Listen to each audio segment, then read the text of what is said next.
His solution to all of it was basically to address the issue of a monopoly, and that is you have to break it.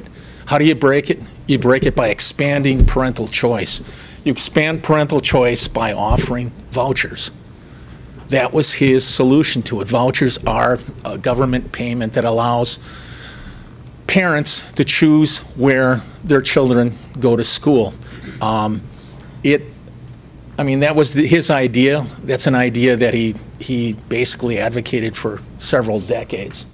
Government schools are still in charge, and this just is meant to show you that school choice is still a very small segment of the total public school expenditure and the number of students. You could see that, you know, for the 210,000 students that we have that exercise choice, we still have a good 49 million students who don't. And total expenditures of $806 million pales in comparison to $610 billion, and that's just revenue. That doesn't even factor into the long-term costs of things like facilities.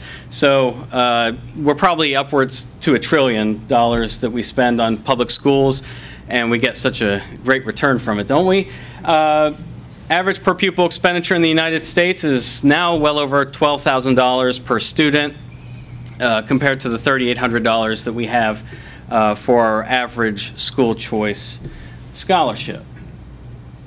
Now, Friedman identified 3 primary barriers to school choice, to universal vouchers as he called it, which is the ultimate, giving each kid a voucher to take to the school of their choice. Educational bureaucracy was number 1. Political leaders, unions. You combine all 3 of those, that means you're not going to have vouchers. Once schools become dependent on vouchered students, backing out of the system becomes very costly. The question becomes, will the freedom we gain be worth the students we lose?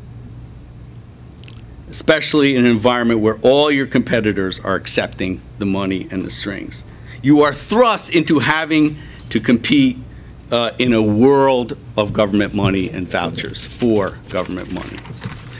So what's the end game? Instead of having public schools that look more and more like private schools, you have the exact opposite. You have private schools looking more and more like public schools, much like you have in the university system, which is dominated by government money, and for the same reason, by the way. As the Center of Education Policy has reported in Europe, by the way, Friedman praises the European system, where there's lots of government funding of private schools. And the Center of Education Policy has reported, quote, European countries that heavily subsidize private schools also regulate and inspect them for course content, testing policies, student admissions, tuition levels, teacher hirings and salaries, and competition and composition of governing boards. So hence, this is why I think liberals should support vouchers and conservatives shouldn't.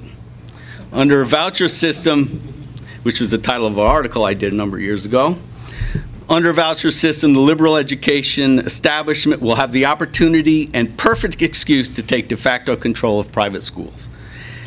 In essence, vouchers will give liberals the opportunity to create the system they've always wanted, where all schools, public or private, are regulated in the public interest by enlightened educrats. As for conservatives, they need to be reminded of those timeless words of that great public choice theorist, Ringo Starr, who concluded that everything the government touches turns to excrement. He didn't say excrement.